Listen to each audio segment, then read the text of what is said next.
Buenas tardes, bienvenidos a 8 Magazine, son las 4:30, aquí arranca nuestra edición de viernes de nuestro programa. Les vamos a acompañar como cada día en directo aquí en la 8 Burgos y también a través de nuestra página web www.gyltv.es.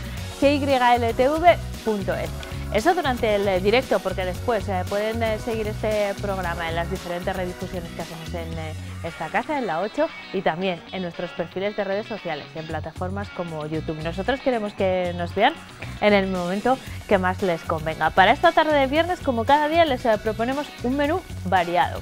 Vamos a empezar hablando de un evento que desde esta misma tarde va a reunir en Burgos, esta vez no físicamente, es la sexta edición en Burgos de este evento, que hasta ahora se ha realizado presencialmente, pero claro, este año, como tantas cosas, no se puede hacer en formato presencial, sino online. En cualquier caso, es el encuentro en Burgos de diferentes profesionales que se dedican o se pueden dedicar al mundo de los videojuegos. Un negocio no solo en boga, sino que puede ser muy lucrativo, muy interesante y también muy creativo, como nos va a explicar nuestra primera invitada. Además, los viernes ya saben que tenemos algunas secciones fijas. Nuestra agenda cultural, en la que les proponemos las actividades de las que pueden disfrutar estos días en la provincia, son pocas, pero todavía conservamos algunas que les recordará con detalle Carla Martín. Pero además nos visita cada viernes nuestro psicólogo Fernando Pérez del Río. Hoy llega acompañado de la pedagoga Beatriz Núñez, con quien vamos a hablar de la humildad y también de las personas altamente sensibles. Aprenderemos a identificarlas y a valorar las ventajas que tienen estos perfiles, algunos problemas también. Y los viernes además abrimos nuestro tiempo dedicado a la criminología. Nos acompaña cada semana el decano de la Facultad de Criminología en la Universidad Isabel I para hablar de distintos temas. La semana pasada hablábamos de un experimento muy interesante, el experimento Milford. Pues hoy tenemos otro igual de interesante y que terminó de una forma bastante convulsa. Después les daremos más detalles, pero que les vaya sonando. Vamos a hablar del experimento de la cárcel de Stanford. Y además, en 8 Magazine, pues estaremos con Gerardo de Mateo, hoy también con un contenido muy creativo. Vamos a conocer a un escultor cuya materia prima es algo que seguramente todos ustedes tienen en casa, la plastilina, o con la que alguna vez en su vida han jugado. Bueno, pues ha convertido todo un arte la escultura en plastilina. El invitado que tiene esta tarde Gerardo, y se lo vamos a mostrar. Estaremos también muy pendientes del tiempo, por supuesto, y de otras cuestiones como la venta por internet, a la que se han sumado también algunas comunidades religiosas y que en este momento de pandemia está funcionando bastante bien. De todo eso vamos a hablar hoy en 8 Magazine. Comenzamos hablándoles de un evento que arranca esta misma tarde. Se trata del Global Game Jam y que pone a Burgos en el centro del mundo de los videojuegos, pero también del emprendimiento, porque en este caso las dos cuestiones van unidas. Se trata de una iniciativa que parte del CEI. Desde ahí llega nuestra siguiente invitada, que es la organizadora de este evento en Burgos, Cristina Martínez. Buenas tardes. ¿Cómo Hola, estás? muy buenas tardes. Vamos a intentar explicarles a nuestros espectadores no solo lo que es este evento, que es muy interesante, sino me gustaría, Cristina, que nos ayudases a entender un poco mejor el mundo de los videojuegos, porque no vamos a hablar solo de jugar, que ya es interesante, sino de un mercado más que emergente, ¿no? Que en este momento es un mercado muy importante y puede ser un nicho de trabajo o de emprendimiento para muchas personas. Al menos así lo habéis visto desde el CEI, ¿me equivoco? No, estás totalmente acertada. Bueno, al final sí, es un evento centrado en la creación de juegos. Más que videojuegos, me gustaría hacer un poco énfasis en que lo que queremos promover es la creación de juegos, no solo videojuegos, porque al final videojuegos nos vamos un poco solo a lo que sería un juego, pues digamos con una tele, con una máquina, pero también queremos ampliar el abanico a juegos de mesa, un juego de cartas con un tablero, o sea, todo ese tipo de abertura. Y bueno, pues como comentabas, realmente desde el Centro Europeo de Empresas, pues un poco nuestra labor es tratar de fomentar el emprendimiento, la creación de empresas, de ideas, y es un poco en esa línea también en la que nosotros nos animamos a crear o a formar parte de una de las sedes del evento, pues un poco para tratar de fomentar esa parte, ya que bueno, la creación de un juego va un poco más allá de lo que podría ser igual la visión que tenemos de un programador con código y un diseñador que sea un poco el que nos hace los bocetos, sino que al final se tratan de fomentar y ya conlleva muchas más actividades detrás, como puede ser un músico, un narrador, un historiador, que es al final el que pone un poco de sentido, ¿no?, a la historia o al juego que vamos a jugar. Entonces es un poco, pues de ahí la iniciativa. Ahora nos vamos a detener un poco más en esos aspectos porque además los juegos, tanto los juegos de mesa como los videojuegos, han sufrido una gran transformación en los últimos años y ya se han complicado en el mejor sentido, en cuanto a la calidad, no solo de su diseño, sino de su propio contenido. Participan historiadores o expertos en diferentes áreas en el contenido del juego, dotándolos de más calidad. Pero para que tengamos claro también el tipo de evento que es, este año no podéis realizarlo de forma presencial, como es lógico, como no se puede realizar ninguna otra actividad, pero ¿qué significa este término Global Game Jam? Porque una jam al final es una sesión improvisada, ¿no?, en la que se trabaja de forma intensa un colectivo de diferentes procedencias, como nos has explicado, pero en este ámbito, ¿qué significa? Bueno, realmente es un poco lo que estás explicando, ¿no? Es el reunir a gente de diferentes disciplinas durante un corto periodo de tiempo, en este caso son 48 horas, para proponerles un reto o un desafío, como puede ser la creación de un juego. Bueno, entonces durante este fin de semana, bueno, pues básicamente ellos es todo creatividad, imaginación y horas al final de trabajo y de pelearte para luchar y sacar algo tangible, porque al final todos los resultados que vemos es algo perfectamente jugable, la verdad. Y con estas condiciones tan concentradas de tiempo y de participación, ¿os ha complicado un poco las cosas el hecho de tener que hacerlo en formato online, o no tiene por qué? Al final ya todos estamos bastante acostumbrados a manejar muchas herramientas para trabajar a distancia, ¿no? No sé si ha sido un poco más complicada la organización o va a ser un fin de semana un poco más complicado para los participantes. Realmente de cara a la organización no ha sido mucho más complicado, por así decirlo. Bueno, pues al final pues yo misma he sido la primera que me he tenido que trasladar un poco de la organización de preparar un espacio físico al intentar adaptar una plataforma donde los participantes se sientan cómodos, donde sea un poco facilitarles la comunicación entre ellos, ya que bueno, cada uno va a estar en su casa, entonces la comunicación es algo esencial que van a tener que llevar a cabo.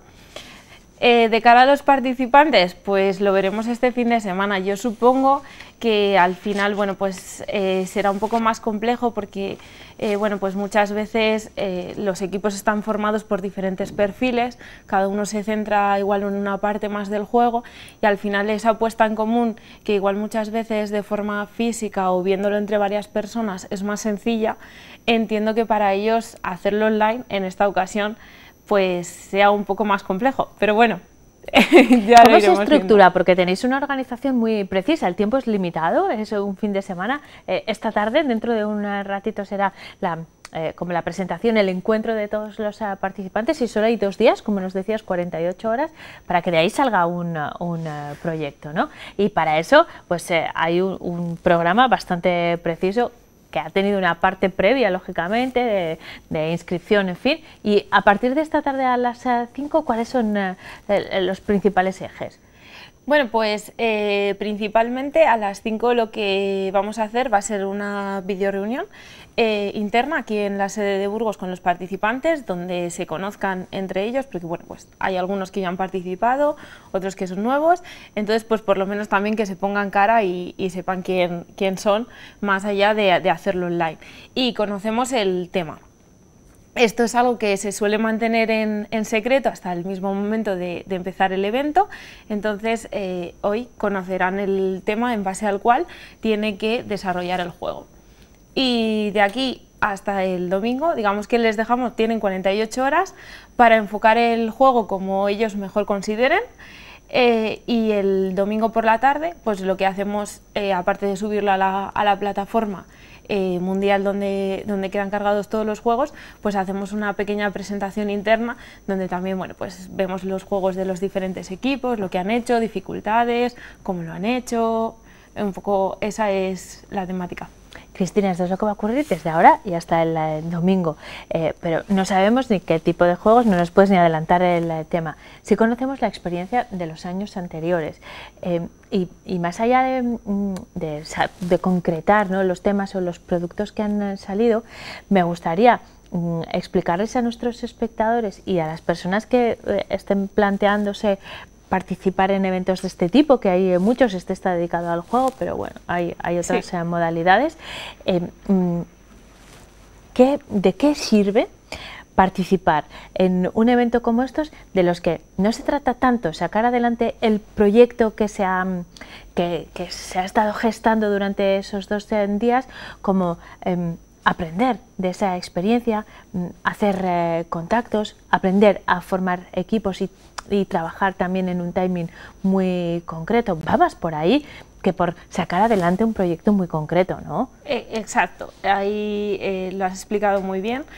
Realmente, bueno, pues al final es una forma de trabajar de forma colaborativa, porque bueno, pues, normalmente pues siempre se forman equipos.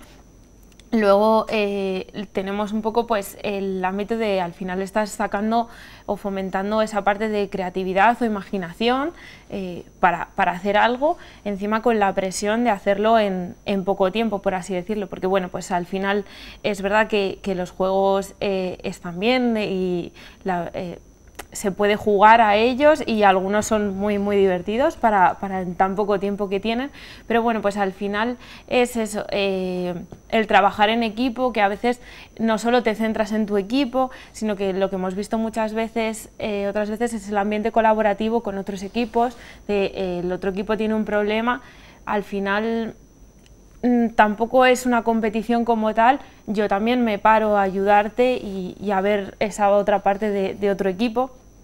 Y bueno, pues el intentar fomentar pues, lo que comentábamos antes, ese nicho posible de mercado en base a los juegos. Y una pequeña experiencia para el ámbito más profesional, ¿no?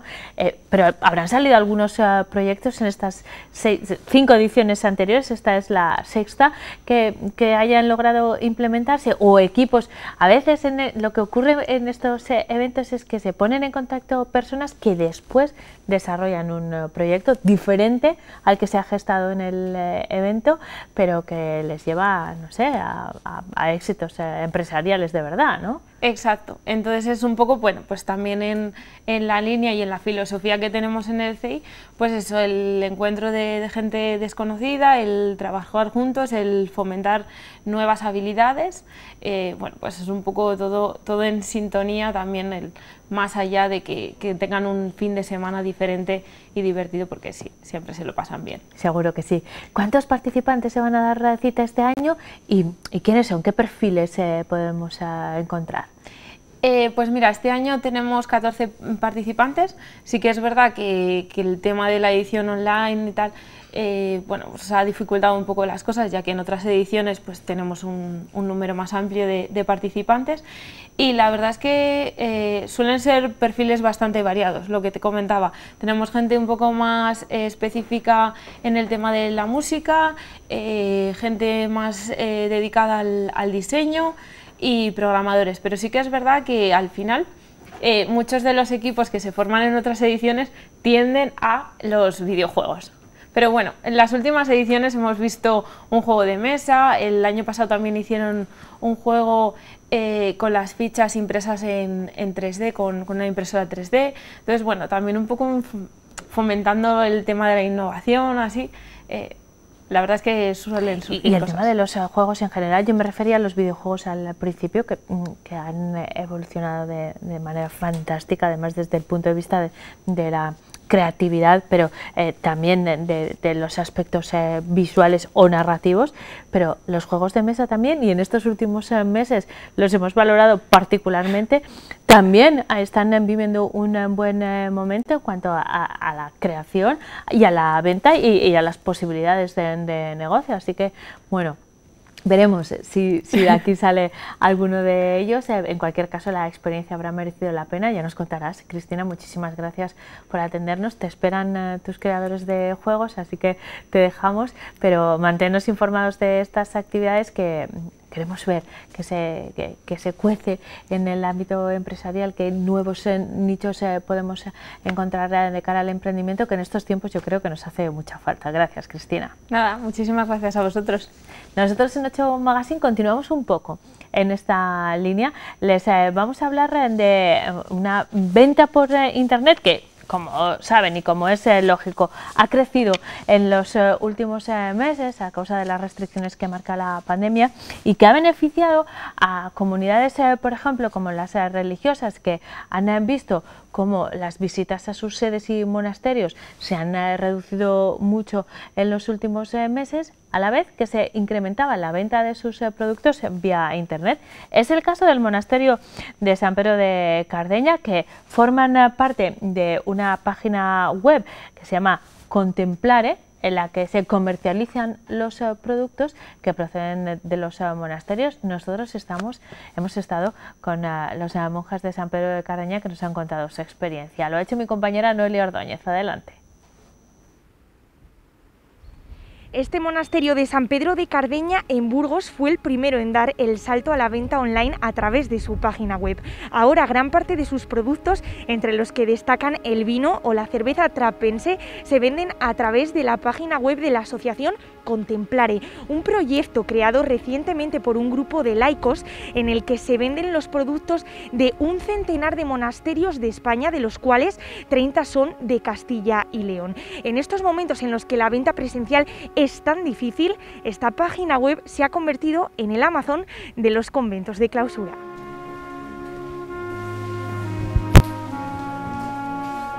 Para conocer más acerca de todo este tema, nos recibe en el monasterio de San Pedro de Cardeña en Burgos José Luis Galeana. José Luis, muchísimas gracias por atendernos. Es el secretario administrador, entre otras muchas cosas, de este monasterio. ¿Qué tal? Muy bien, buenos días. Muchos productos que elaboráis y que podemos ver aquí donde nos encontramos en la bodega de este monasterio. Pero ¿cuáles son los productos más relevantes que todos los monjes elaboran aquí en San Pedro de Cardeña? Pues aquí principalmente el vino. La bodega es lo que ha dado de comer muchos años al monasterio. De hecho es una bodega con mucha historia, hay parte siglo XII, parte siglo XVI. Y ahora pues eso, el mercado ha bajado, pero los grandes ingresos del monasterio, las grandes obras se han hecho gracias a la bodega. Históricamente el monasterio tenía propiedades tanto en Rioja como en Ribera y eso, aquí a los 1000 metros de altura que estamos es difícil tener viñas y que den algo, pero el monasterio tenía bodega porque tenía vino que lo traía de otros sitios. El vino es principalmente el ingreso número uno. También hacemos un licor Tizona del Cid, en varias versiones, también licor para otros monasterios con su nombre. Curamos queso de oveja. Después, ahora estamos haciendo cerveza, no aquí de momento, pero el plan es algún día hacerla dentro del monasterio. Y luego pues hay otros productos, pues, como puede ser chocolate o como puede ser pastas de distintos monasterios de monjas aquí de Burgos y bueno, otros productos varios que se venden en la tienda. Todo alimentación, José Luis. Hay rosarios también, hay libros, pero lo que más se vende es lo que se come, ciertamente. Lo que se come y lo que se bebe. ¿Cuántos años lleva el monasterio de San Pedro de Cardeña realizando estos productos? Pues desde que hay monjes por lo menos cistercienses, que eso hace 78 años, los monjes tienen que comer de algo. Del rezar normalmente no se come. Entonces es verdadero monje, dice la regla, el que vive de sus manos. Y para comer y para mantener los edificios pues hay que trabajar. Entonces pues casi siempre tienen fama los productos monásticos de que son buenos, de que son artesanales, de que son sanos. Y esa es nuestra mejor propaganda, la verdad. Entonces pues desde que hay monjes se trabaja. La bodega, por ejemplo, pues se recuperó porque estaba prácticamente hundida en los años 70, a principios de los 70, con lo cual hace 40 años, pero la tizona desde que llegaron los monjes se está haciendo. El queso en su momento, en los años 40, incluso hacían queso los monjes, ahora ya solamente lo curamos. Y bueno, pues eso. Siempre ha habido un trabajo manual, siempre ha habido ganado, hasta hace no muchos años había una granja de perdices, había vacas en su momento, había ovejas, gallinas sigue habiendo, entonces siempre hay un trabajo manual que es lo que nos da de comer. Parte de ello se puede vender. Y todo va evolucionando y también esa venta, porque corrígeme y cuéntanos, si me equivoco, fuisteis el primer monasterio que comenzó a vender a través de internet. Sí, yo creo que sí, porque de hecho hasta salimos en Informativos Telecinco un sábado con la noticia de la tienda virtual. Y parece mentira lo que puede hacer la televisión en 20 segundos un sábado a mediodía. Y por lo menos 18 o 20 años será que tenemos la tienda virtual, que también fue una promoción de la Diputación Provincial de Burgos, hay que decirlo, que a pequeños empresarios, a pymes y artesanos, pues nos ofreció la posibilidad de formarnos para el mantenimiento de la tienda. Y después el primer año lo costeaba la Diputación, luego quien quiso siguió y quien quiso lo aparcó. Y así empezamos, gracias a la Diputación. Y os mantenéis a día de hoy con esa web del monasterio de San Pedro de Cardeña, pero es que además vuestros productos se venden en una web relativamente más nueva, que es esa Asociación Contemplare. Sí. Explica a los espectadores en qué consiste esa página web. Esa página web es una fundación, Asociación Contemplare, y lo que pretende es vender productos monásticos, primero para ayudar a los monasterios, y después, en principio, sin mucho ánimo de lucro, cuando hay beneficios, ayudan a los monasterios. Por ejemplo, ahora a raíz de la pandemia, pues sobre todo las monjas que hacen pastas y lo venden en su torno, pues lógicamente no ha habido quien comprase las pastas en el torno. Y esta fundación, por ejemplo, pues beneficios ha repartido durante la pandemia pues a monasterios que podían estar más necesitados.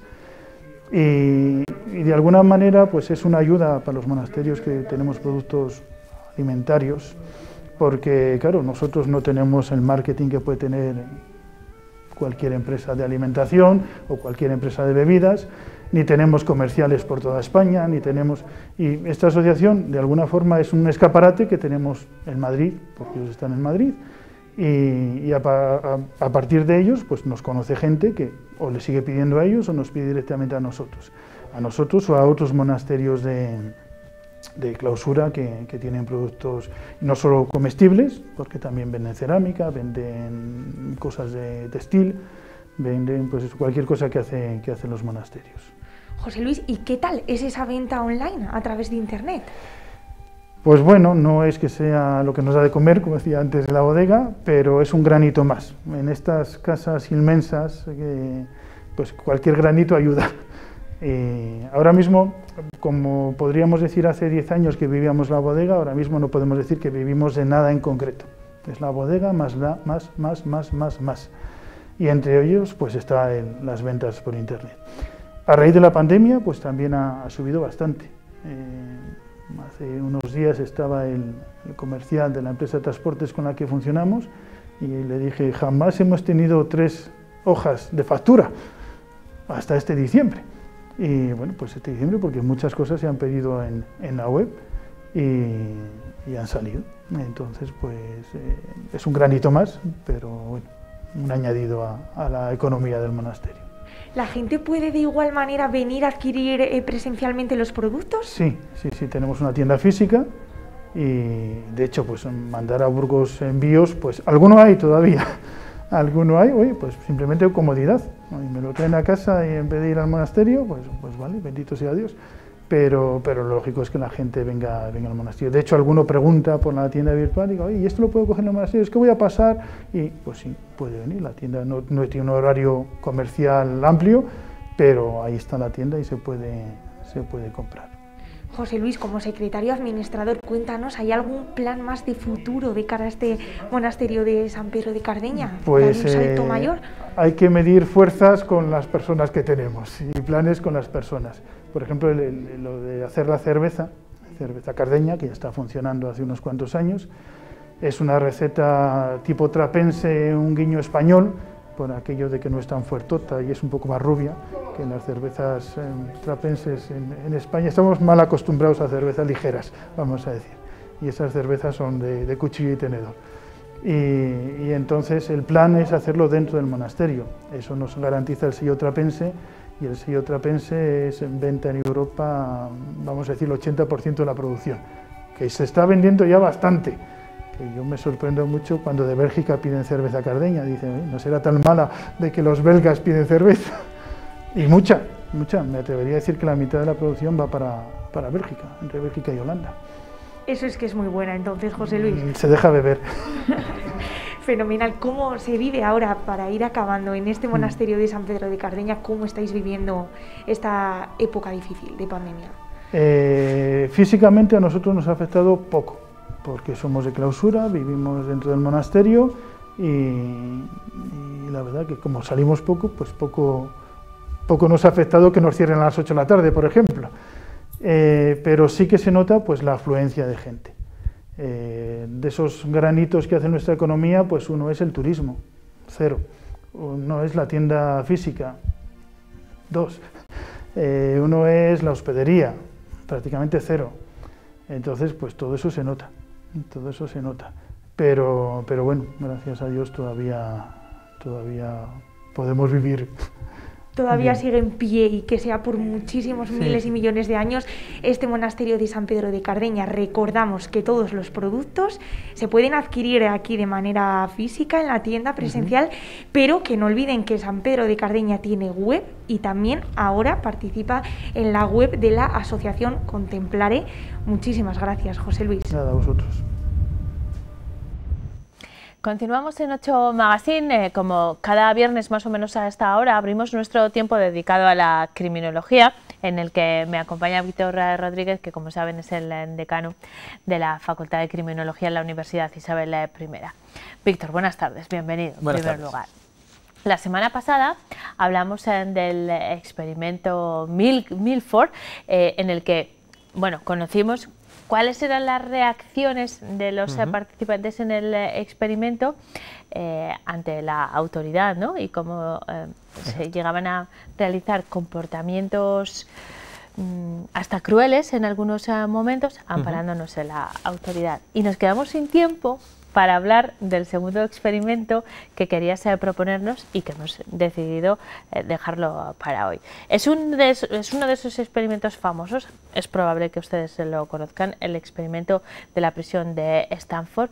Víctor, ponnos un poco en situación. Primero, ¿qué pretendía buscar este experimento? Y luego nos cuentas cómo lo hicieron, porque ahí sí nos tenemos que detener en los detalles, que en este caso son muy importantes, ¿verdad? Importantes. ¿Cuál era el objetivo del experimento? Un poco el experimento de la cárcel de Stanford era explicar por qué había ciertos comportamientos y todo el revuelo que se estaba generando en las prisiones americanas en los años 60, los años 70. Entonces, a raíz de eso, pues dijeron, bueno, pues vamos a crear un experimento más o menos controlado para ver si comprendemos el comportamiento tanto de los guardias como de los reclusos y ver cómo podemos mejorar la situación para que deje de suceder. Bueno, ya nos has dado dos datos que son muy importantes. Uno, estamos en los años 70, 1971, ¿no? En Estados Unidos, donde el sistema carcelario es muy particular y muy diferente, por ejemplo, al de España, pero es verdad que lo conocemos bien porque nos lo han contado en sus ficciones desde siempre y la verdad es que en eso son muy buenos, así que lo conocemos bastante bien, igual mejor que el nuestro incluso. Y cuéntanos, ¿cómo se realizó el experimento? ¿Cuáles eran los elementos principales? Pues el experimento fue promovido por el psicólogo Zimbardo y entonces él lo que hizo fue como en el de Milgram, colgó una serie de carteles pidiendo voluntarios para un experimento psicológico en el cual sí que se anunciaba que iban a coger pues, una serie de roles, de unos iban a ser presos y otros iban a ser carcelarios, policías, más o menos, para entendernos. Entonces se presentaron más de 160 personas, de los cuales se eligieron 24, de forma un poco a la hora de estudiar su estabilidad psicológica, su estabilidad mental y ver que podían ser personas óptimas para el fin del estudio.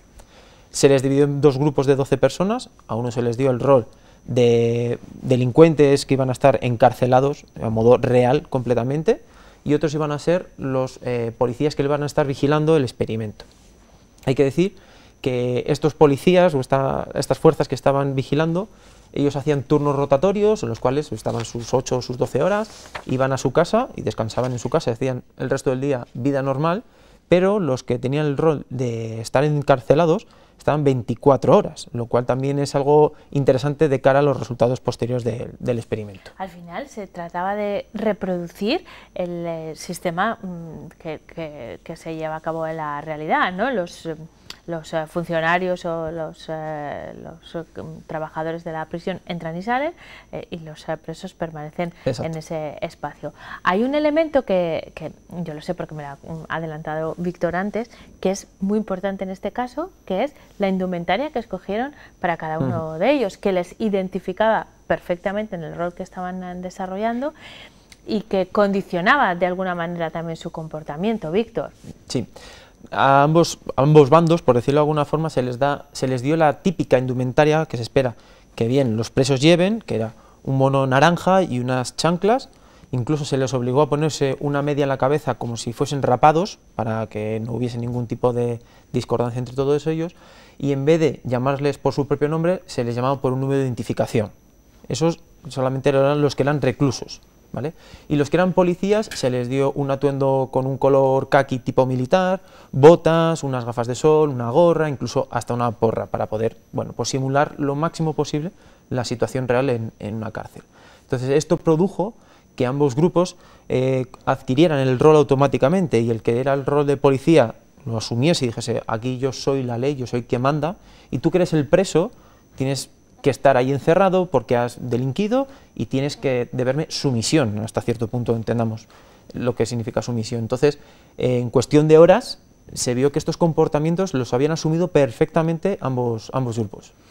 Bueno, arranca el experimento, como nos has dicho, rápidamente cada participante se identifica con el rol que le ha sido asignado.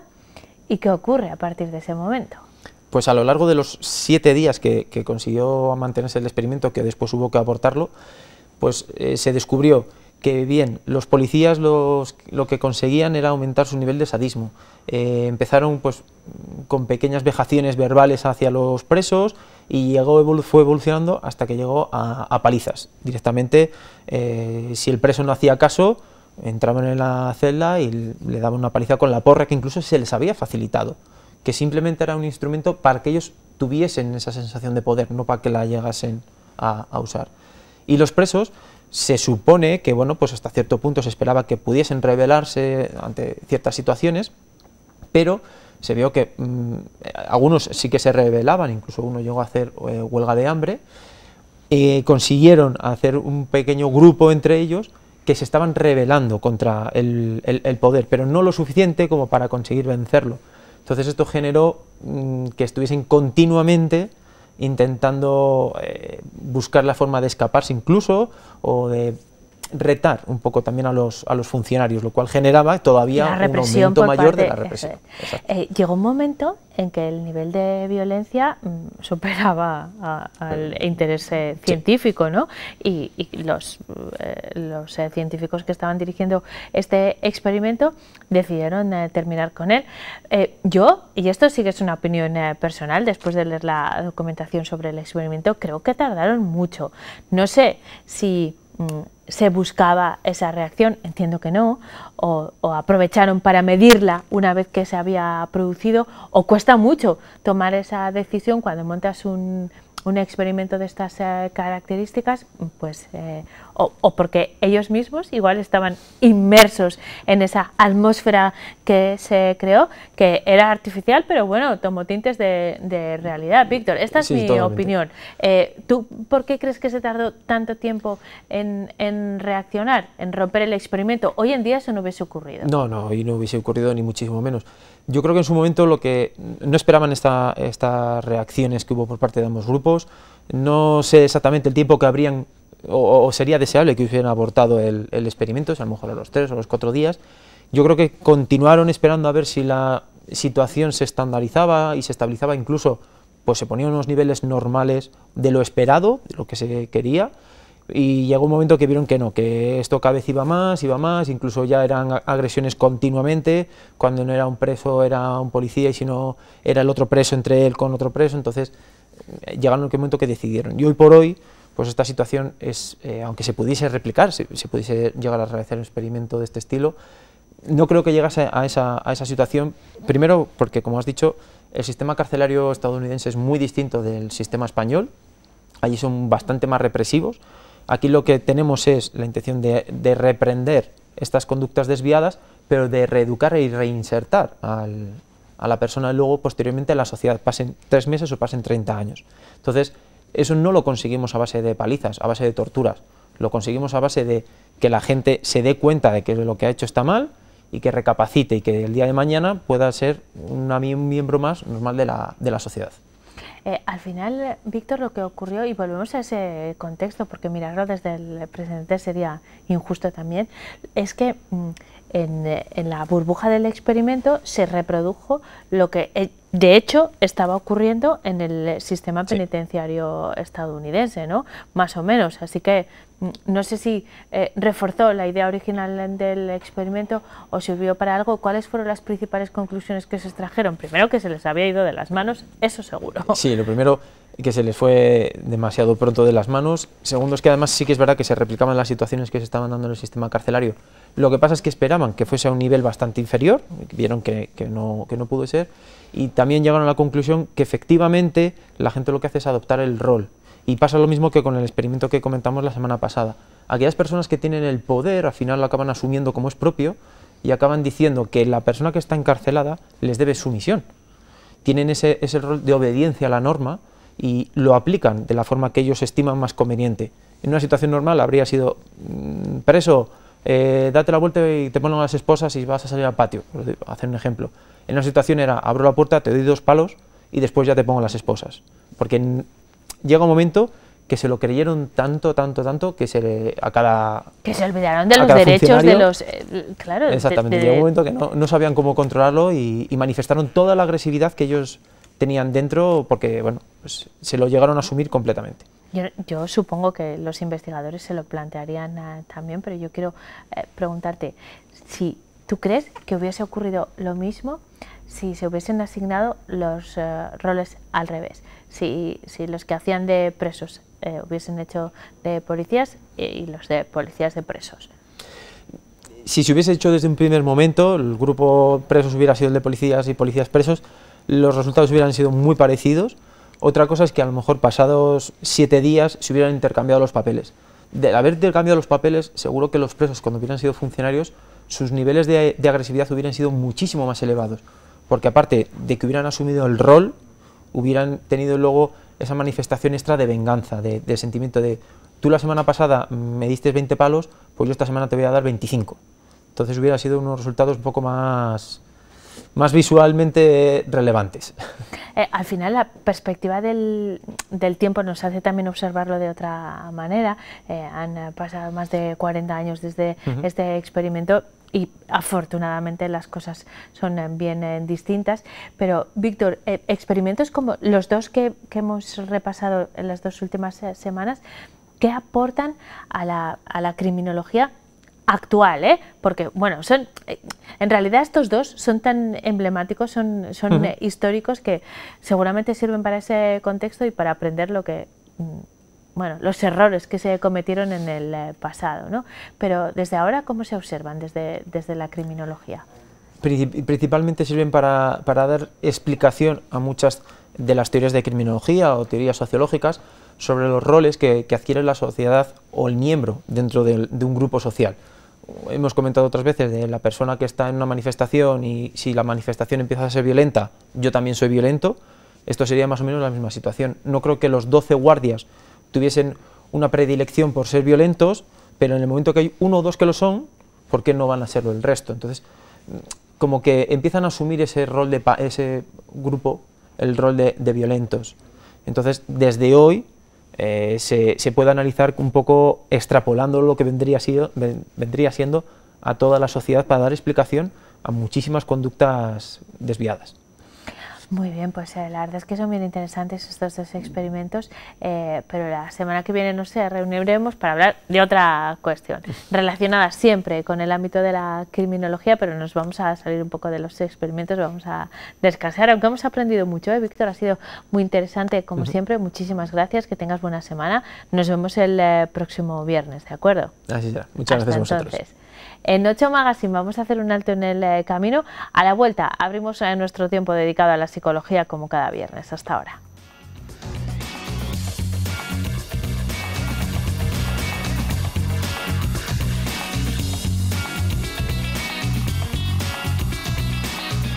Son las 5:16 y estamos en directo en 8 Magazine, yo ya, como han comprobado, charlando con nuestros siguientes invitados. Es que hoy tenemos un tema muy interesante y no de actualidad desde el punto de vista informativo, sino de actualidad porque está muy presente.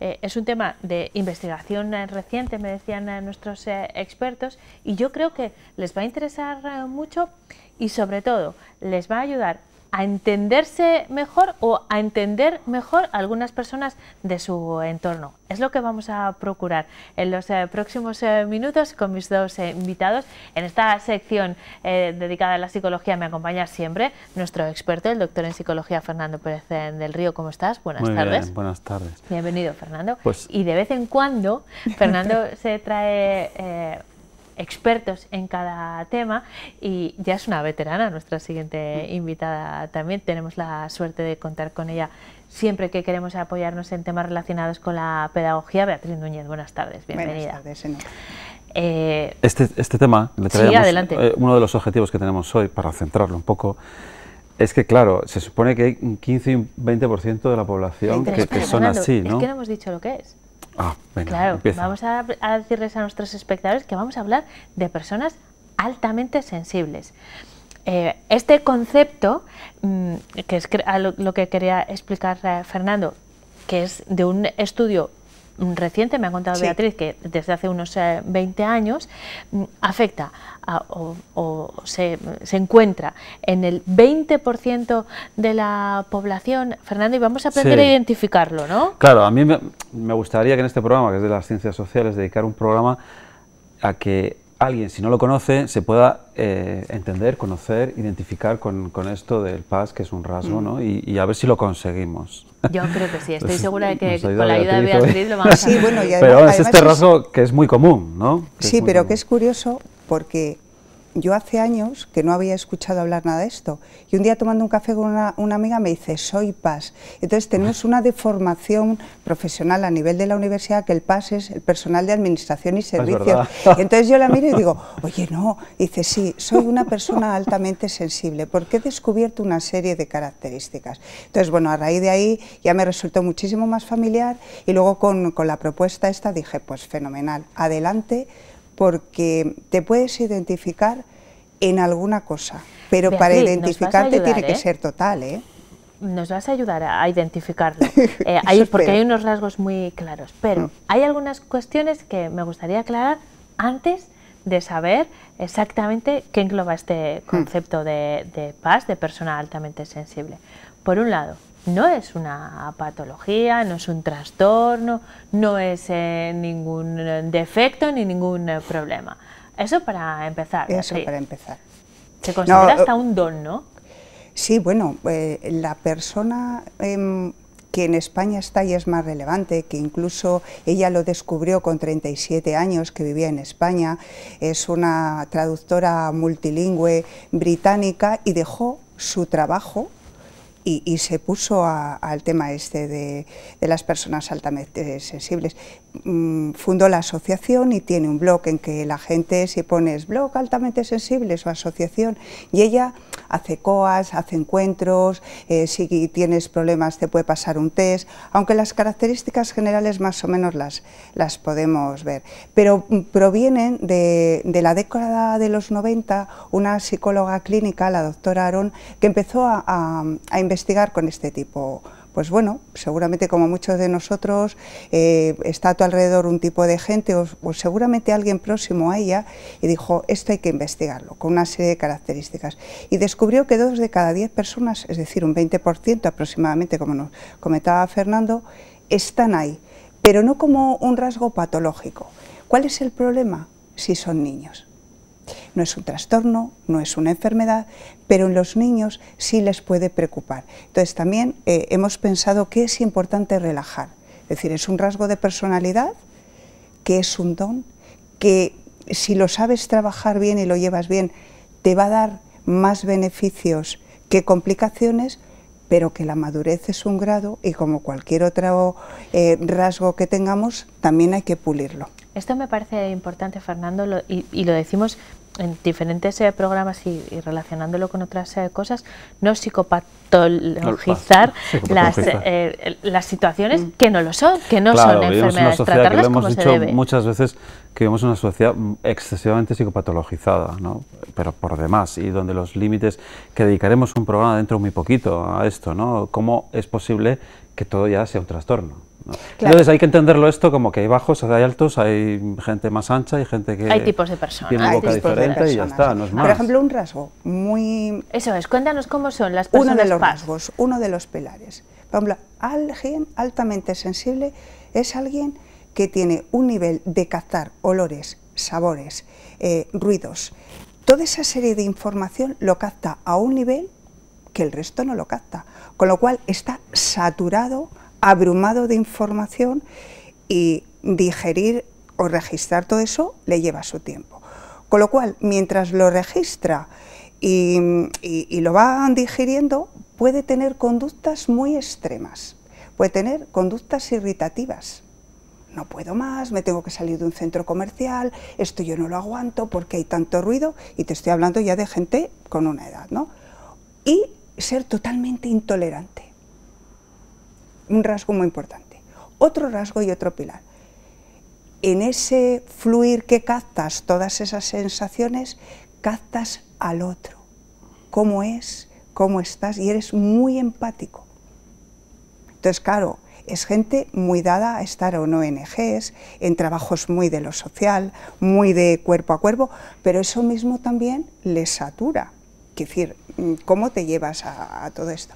Es gente que con todo eso, desde pequeños, desde la adolescencia, se cuestionan valores importantes de la vida, valores de responsabilidad, de qué va a ser de mí, cuestiones que un adolescente, por supuesto, no se lo cuestionan. Entonces, claro, con todo eso te puedes encontrar gente que es muy sociable, pero que a la par necesita tener su tiempo, su espacio para él mismo y descargar, y su contacto con la naturaleza, ¿no? Sí, pero no hay que confundirlo con que les guste estar solos, porque yo creo que eso lo has explicado muy bien, porque necesitan esa soledad, yo creo, por esa saturación. Es decir, si tuviéramos que decir una característica esencial, es que son muy emocionales, perciben mucho y son muy empáticos con el otro. Y se ponen mucho en el lugar del otro, piensan mucho por el otro. Y esto, claro, está bien, pero también puede ser un problema, porque si el locus de control lo pones mucho en el exterior, pues eso genera muchos problemas, porque no lo tienes tú, es la puerta de entrada, resumiendo mucho, de la ansiedad, de posibles problemas. Y luego el que decide de los problemas es el otro, no eres tú, y te vuelve a generar otro problema la decisión del otro. Entonces es como un partido de tenis, ¿no?, que estás ahí. No. Entonces, quiero decir, un padre lo que tiene que entender es esto, y podríamos decir que tiene que aprender un poco a protegerse.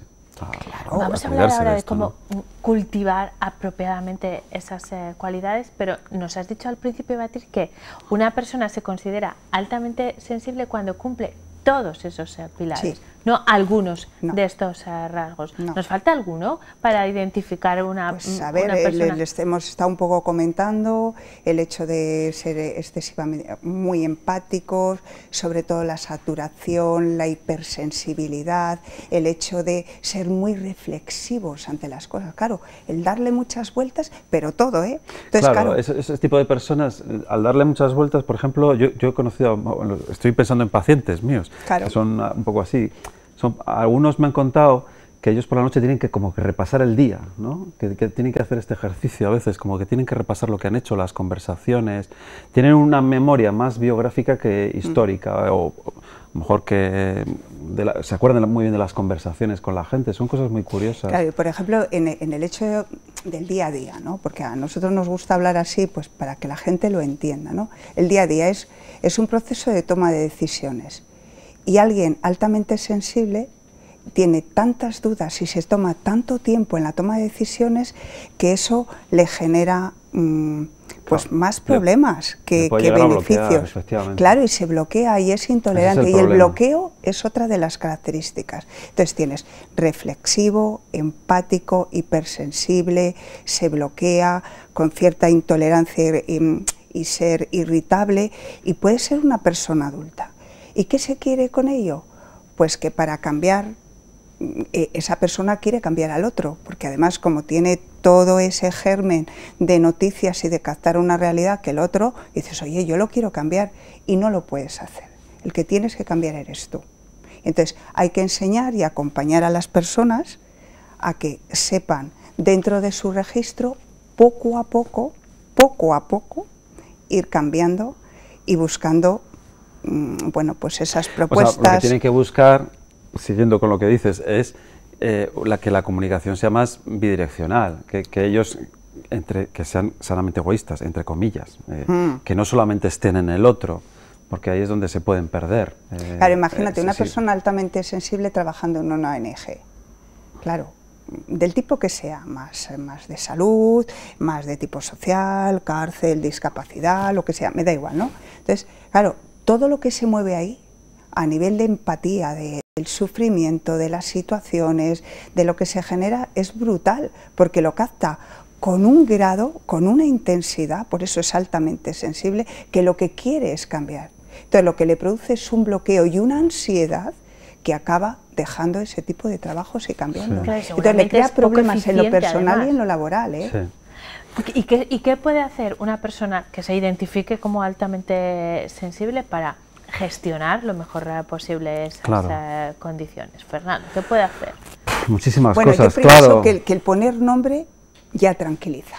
Es decir, el que esa persona que ahora mismo nos está escuchando y se vea que los 4, los 5 rasgos que hemos ido comentando, oye, pues yo me siento identificado, seguramente que dice, bueno, primero ya no me siento tan raro, soy de ese 20%, y sé que esto tiene un nombre, igual puedo empezar a trabajar. Sí, eso por ejemplo, es gente que ve arte y se echa a llorar con la danza, con la música. A mí me lo han contado muchas veces, escucha a Rachmaninoff y está llorando. A mí no me pasa, yo no soy yo no soy paz. Ya, pero por ejemplo... Hay gente, bueno, que sí, claro, Kandinsky, que salga del armario. Que era capaz la música ponerle en dibujo. Y dices, pero ¿cómo eres capaz de tú percibir la música como algo visual?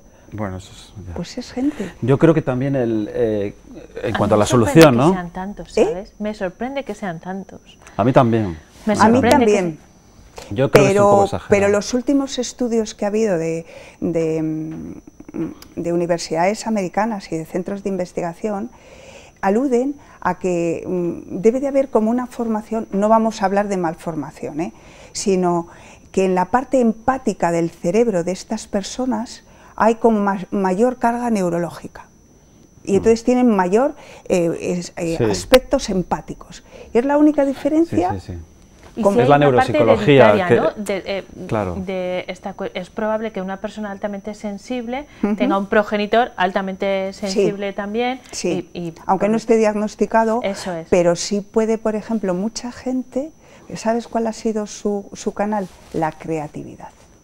Es gente muy creativa. Entonces, en la creatividad, que eres capaz de captar la música, los colores, los olores, los sabores, las sensaciones, ahí hay mucho.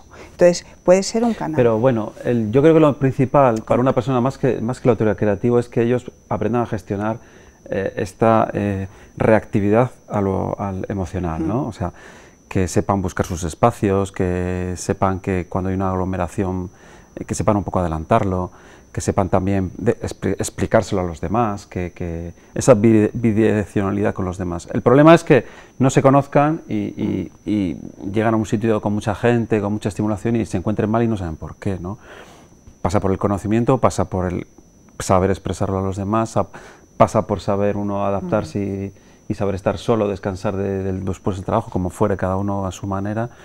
Un poco yo creo que pasa por ahí. Claro, ¿no? el tema de la comunicación con el otro, porque al final lo que percibes con la persona altamente sensible es una persona receptiva. Es decir, yo percibo cómo estás tú, cómo está Fernando, cómo está esto, los colores, si hay mucha luminosidad, que igual hay otra persona que no entra aquí y ya está. Pero el hecho de que yo haya adquirido las competencias comunicativas para yo poderlo decir en el trabajo, en la persona, igual, oye, mira, me estoy saturando con tanto ruido, me permites, voy al baño, vuelvo, respiro. Es decir, hay muchísimas técnicas hoy en día, pero identificarlo e identificarse en uno mismo es un trabajo personal. Yo añadiría una última cosa. Para mí el mayor problema que les he visto en consulta es cuando se ponen mucho en el lugar del otro. Esto genera muchos problemas. Puede generar. Pues mucha ansiedad y mucho porque el control lo ponen fuera y eso sí que puede generar ansiedad. A mí me gustaría dedicarle la última reflexión a una parte que me ha preocupado especialmente, porque me parece especialmente sensible, y es el tema de los niños. Claro, una persona adulta que aprenda a identificar qué es altamente sensible y a partir de ahí aprenda a gestionarlo también, bueno, seguramente tiene una ventaja, un don, como decíamos al principio. Pero ¿qué ocurre? Y te referías a ello hace un momento, Beatriz, cuando detectamos estos rasgos en los niños. ¿Cómo debemos actuar y cómo les podemos ayudar a gestionar esas emociones, sobre todo? Bueno, la verdad que es que ahora mismo yo creo que la terminología de niño persona altamente sensible no está bajado al ámbito de la adolescencia y de la niñez. Eso es punto primero. Podríamos pensar que es un niño hiperactivo, podríamos pensar que es un niño con cualquier otra patología. Y los primeros que tenemos que aprender a verlo somos nosotros. Y los padres, quiero decir, los educadores, profesores, el ámbito psicopedagógico, todo lo que quieras, saber que también puede haber niños altamente sensibles y una vez que ya se identifique, seguro que hablando con él empezamos a encontrar desde el entorno educativo, el entorno escolar, al entorno familiar, canales para que pueda ir haciéndolo. Yo creo que también las herramientas, hay muchísimas herramientas en la educación que son las mismas al final. O sea, saber escucharles, seguir su ritmo, hay que seguir el ritmo de los chicos. Uno también nota cómo les fuerzas muchas veces en las cosas, si le gustan las plantas y en vez del fútbol, pues, y parece raro, pero a lo mejor es normal que le gusten las plantas. Me ha hablado un padre de su hijo que, bueno, ese tipo de cosas, ¿no? Sí, pero o que tú piensas que montas, bueno, ahora estamos en pandemia, ¿no? Pero quitando la pandemia, montas un cumpleaños de los niños en casa y venga niños, venga niños. Bueno, pero si igual tienes un hijo altamente sensible, igual no invites a todos los niños y a todos los primos, pártelo, que le estás ayudando. Pequeñas cosas, pequeños gestos. Al final se compone todo de pequeños gestos, pero el que él lo sepa, que la familia lo sepa y que la comunidad educativa lo sepa es importante, pero nos tendremos que preparar también. Vale, pero hay herramientas para poder identificarlo, como lo habéis explicado, y bueno, incluso test que se pueden realizar, que se pueden... No es complicado, no es una patología, pero se puede identificar y actuar en consecuencia. ¿Nos quedamos con esa idea, Fernando? Bien, espero. Ojalá alguien lo haya visto y se haya identificado y lo haga el test por internet, que le puedo encontrar y mira, pues le ayudamos un poco. No, y encuentros y eventos, y tanto en el blog como en la página web están muy abiertos a que puedas contar tu historia y gente con una edad interesante, es decir, 40 y tantos años o 20 y tantos años, que empiezan a descubrir que su grado de sufrimiento viene de ahí. Claro, hay gente que te lo dice, digo, que es que realmente es mucho más intuitiva y se da cuenta de las sutilezas. El tema de la sutileza también es un rasgo, Sí, eso sí que hay gente así, y otros pues no estamos ahí, ¿no? Bueno, nosotros hemos aprendido cómo son estas personas y a partir de ahí podemos continuar. Beatriz, vuelve cuando quieras, ya sabes que estás en tu casa, nosotros te llamaremos, ¿no, Gracias. Fernando? Consultamos Sí. con Beatriz de vez en cuando. Sí, sí, de vez en cuando, cuando queráis. Estupendo, muchísimas gracias. Vale. Tú de vez en cuando, no, el próximo viernes aquí como un clavo. Hablaremos del VIH, del SIDA, Vale. después de 30 años que llevamos ya. Eso Vale, es. 40. Y ahora que estamos en periodo de pandemia y que esta palabra no está tan presente todo el rato, me parece también Claro, por muy- una pandemia. muy Estamos en el día de la oportuno. marmota, todos los días todo el mundo lo dice, un día es igual al otro ahora. El día Todos de los la- días hacemos es lo el mismo. próximo, por cierto, es el próximo martes, el día de la marmota, ¿Ah, ¿lo sí? sabíais? Sí, No. el día 2 de febrero es el día de la Pero yo se lo marmota. he discutido a Fernando, ningún día es igual, aunque hagas lo mismo. Con eso nos vamos a quedar, no vamos a añadir nada más. Beatriz, mil gracias. Fernando, a ti Gracias. también. Hasta otra. A ustedes, creo que nos vamos a ocupar ahora de la previsión meteorológica. Sí, tenemos pendiente ocuparnos de la previsión. Arrancamos el fin de semana. Les voy a ser sincera, parece que va a estar pasado por agua, lo comprobamos. Clínicas Berlín les ofrece el tiempo.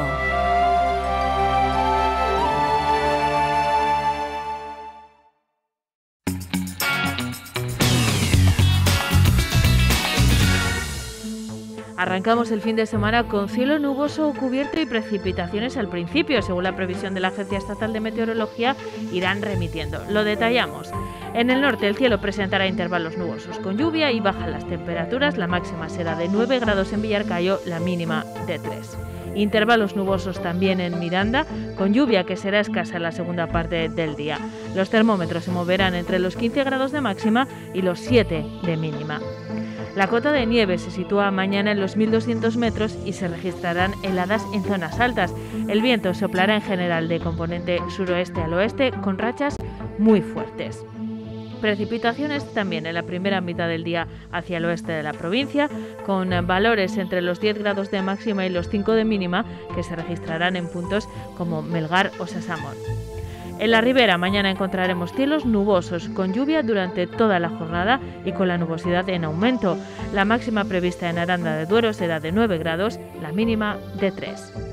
Cielos cubiertos en la sierra con lluvia durante toda la jornada y temperaturas entre los 9 grados de máxima y los 3 de mínima. En la capital también cielo muy nuboso, con lluvia toda la jornada y temperaturas entre los 10 grados de máxima y los 4 de mínima. Y de cara a las próximas jornadas se mantiene la nubosidad, aunque las precipitaciones remiten y suben las temperaturas hasta los 13 grados de máxima que alcanzaremos en las jornadas del lunes y martes.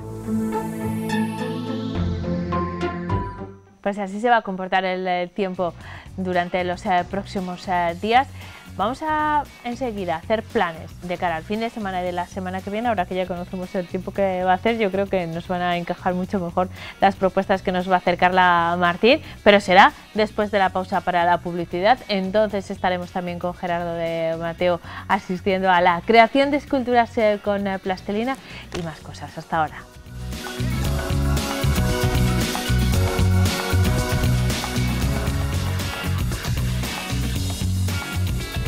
Estamos de vuelta en 8 Magazine, en directo, son las 5:43 minutos, es viernes, así que queremos hacer planes de cara al fin de semana, pero también al resto de la semana. Con Carla Martín, cada viernes en Fila 8 nos ocupamos de lo que sí podemos hacer. Hablamos muchas veces de lo que no podemos, de lo que se ha suspendido, de lo que está cerrado, pero bueno, todavía hay algunos resquicios para disfrutar de la cultura que recopila cada semana Carla Martín. Adelante.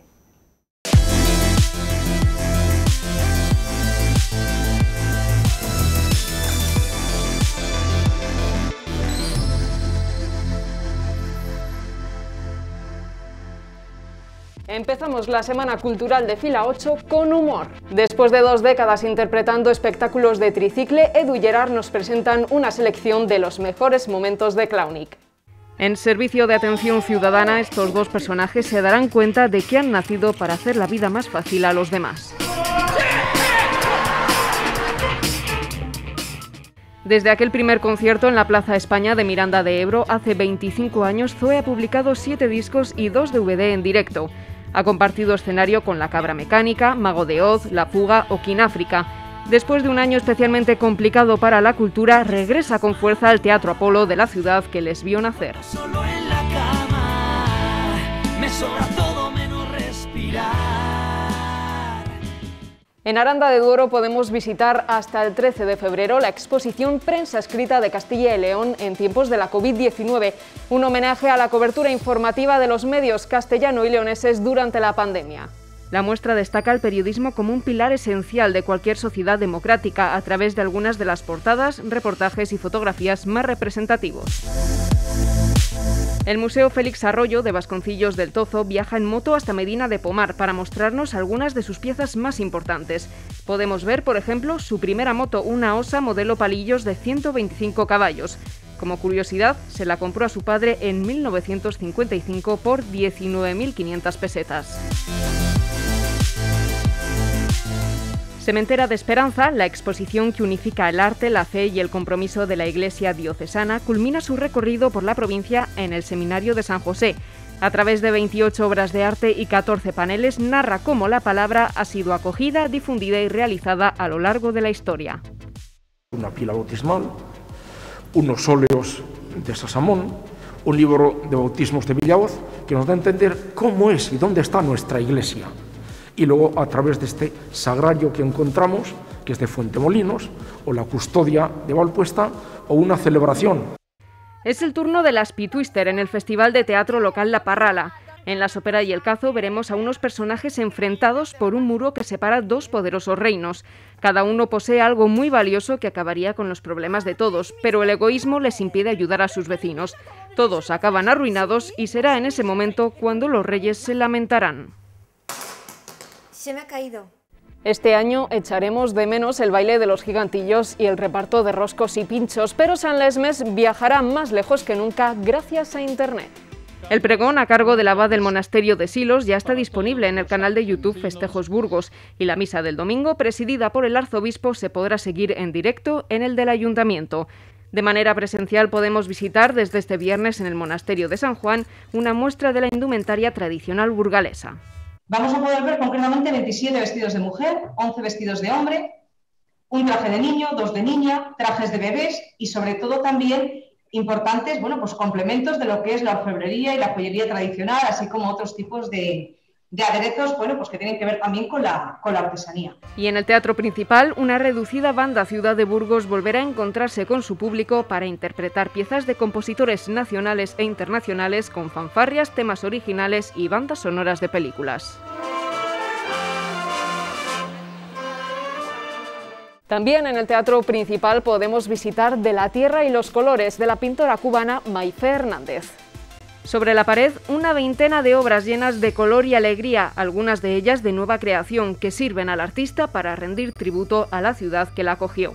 Porque la luz y el color siempre uno lo debe llevar dentro. Y entonces, expresar ese sentimiento tan grande que llevo en la obra, como son los colores, es todo, es el sentimiento, es la pasión, es la vida, es todo. Javier Aranda nos presenta una pieza sin texto para títeres y actor sobre el paso del tiempo, recomendada para niños de 7 años en adelante.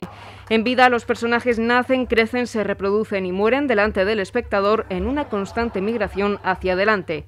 Es nuestra última recomendación de esta Semana Cultural de Fila 8.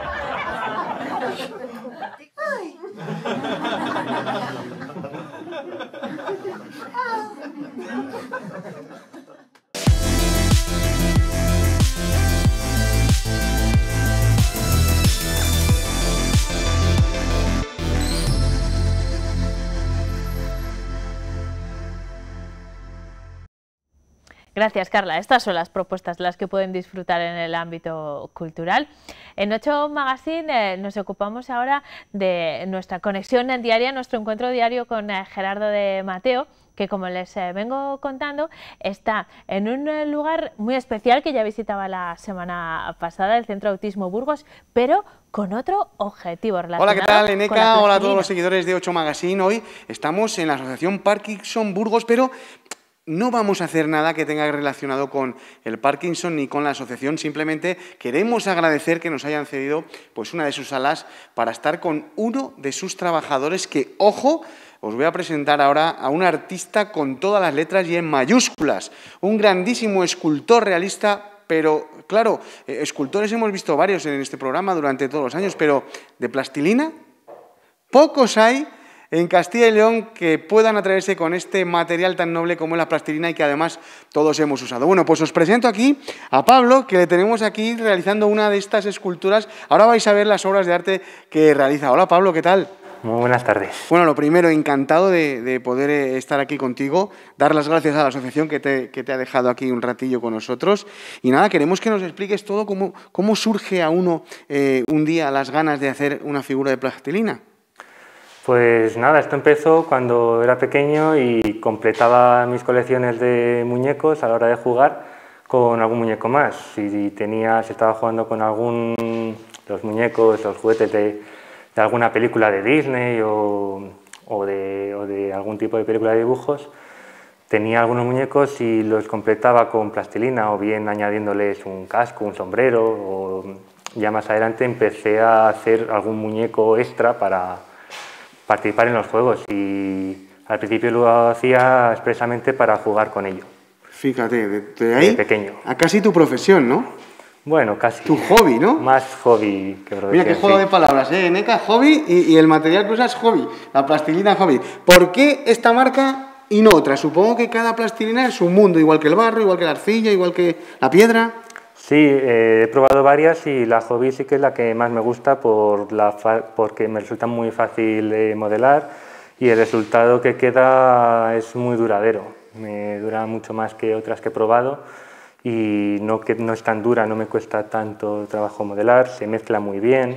Los colores que tiene me gustan bastante, aunque para casi todos hago mezclas de varios colores. Pero sí, de los que he probado es con la que me he quedado. Aunque uso alguna más para completar algún color que faltan otro, ¿no? Que me resulte más difícil conseguir con hobby. Uso alguna otra marca que me ayuda en eso. Bueno, que hobby no nos paga, pero oye, lo que es su hobby, pues su hobby. El calentar la plastilina también para la hora de modelar vemos que es muy importante, ¿no? Ahora mismo estás empezando una pieza, así se empieza, ¿no? Sí, siempre al principio, pues el color que voy a utilizar al principio me dedico un rato a moldear, a darle un poco de calor, que se quede más blando, para una vez que lo tenga ya, que me responda mejor la figura.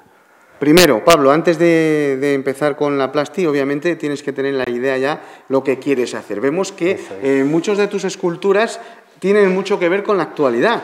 Cosa que yo creo que la gente va a agradecer, ¿no? Me parece fabuloso el trío que tienes ahí con el presidente, con ella y con Simón. Es algo fabuloso, ¿no? ¿Cómo se te ocurre? Supongo que en la cuarentena, ¿no? Uno ha tenido mucho tiempo. Claro, en la cuarentena era lo que veíamos todos los días en la tele, en las noticias, y me pareció que era lo que había que representar en ese momento en plastilina. Era lo que me tocaba hacer en ese momento. Lo demás actualidad para... añadir ahí a mi colección. ¿Por dónde se empieza una pieza, Pablo? Siempre empiezo la cabeza primero. Bueno, lo primero, conseguir fotos. Necesitas muchas, ¿no? Muchas fotos, sí. Lo primero, cuando voy a hacer alguno de estos, me estoy bastante rato buscando las mejores fotos por internet que pueda encontrar de ellos, siempre buscando la foto que más se parezca a la imagen que tengo yo en la cabeza. Es decir, si yo me imagino a Fernando Simón, hay una imagen de Fernando Simón en mi cabeza, pues busco siempre la foto que más se pueda acercar a esa imagen que tengo yo, porque hay muchas con muchos gestos distintos, pero siempre quedarme con una foto de referencia. Por ejemplo, ahora Javi nos está mostrando un primer plano del señor Simón, ¿no? Los ojos dicen mucho de la gente. ¿Es lo que más te cuesta a la hora de hacer una escultura? ¿El ojo, los ojos? Sí. Suele ser además lo que más me dice al final si ha quedado bien o mal. Yo puedo estar haciendo una figura bien, que cuando llega el momento de hacer los ojos tengo que ir con mucho cuidado, tengo que estar atento porque es lo que una separación de más, un poco más grande, un poco más pequeño puede marcar la diferencia entre que se parezca o no, o que quede muy mal. Yo sé que hay muchos que te han costado mucho. Nadal fue uno de los que más te costó, ya lo tienes. Hay otro que se te resista, porque claro, hacerlo en plastilina y en este tamaño tan pequeño, fijaos en mi mano, para que veáis el tamaño de lo que son las piezas, que son muy pequeñitas, no sé, es complicado. Hay unos cuantos que repito varias veces antes de que consigo hacer el definitivo. Sí. Últimamente, pues algún jugador que he hecho del San Pablo, de baloncesto, tengo que repetir 2 o 3 veces una cara hasta que encuentro la que me gusta. Es espectacular. Pero lo que suelo hacer es, en el momento en que, si veo que ya ha salido mal, intento cambiar, hacer otra cosa antes de volver a repetirlo. Que de todas las figuras que tienes, ¿con cuál estás más orgulloso de ella? Si es que estos 3 son clavados. Estos son algunos. Esta figura de Aladín también es de las que... Es muy bonita, sí, también. De mis favoritas. ¿Qué llevan dentro? ¿Solo plastilina? No, tienen bastante alambre. Eso me ha permitido hacer muchas cosas que antes no podía. Desde que descubrí el utilizar alambre, claro, me permite, por ejemplo, aquí en el genio de Aladín, que pueda tener esta forma. Si tuviese solo plastilina, sí, duraría 1 minuto antes de que se deformase y se cayera. Todo esto, la base es un cartón que está cubierto de plastilina. En el cartón hay pegados con pegamento con cola unos alambres que hago antes de completar la figura, y alrededor del alambre voy haciendo la figura. Son muchas horas las que tiene cada figura, esto es un arte, en la escultura. Si hay alguien que nos esté viendo y quiera contactar contigo porque quiere hacer la figura de un familiar para hacer un regalo, se me ocurre a mí, ¿estás dispuesto? ¿Lo haces? ¿Se hacen trabajos de encargo en este arte que tienes? Pues según cosas, porque, claro, yo sí que no tengo problemas, te encantan hacer así por encargo alguna figura, pero yo siempre prefiero que sea alguien que yo conozca, alguna figura que yo ya conozca, porque... Para que la tengas ya en tu cabeza memorizada, claro, ¿no? Me resulta más fácil encontrar de dónde fijarme bien y luego a la hora de terminarlo valorar si me ha quedado bien o mal. Un sueño para Pablo... Sí, dime. Sí, si es alguien que solo conozco por fotos, cuando lo he terminado no sé bien si lo he conseguido hacer bien, si no, y me crea más... Estoy menos seguro con ello. Pues desde aquí vamos a intentar que Pablo consiga uno de sus sueños, que fíjense ustedes qué sencillo es. Quiere exponer en Soria o en Cantabria. Ese sueño se te va a cumplir ya cuando vean este vídeo, ¿no?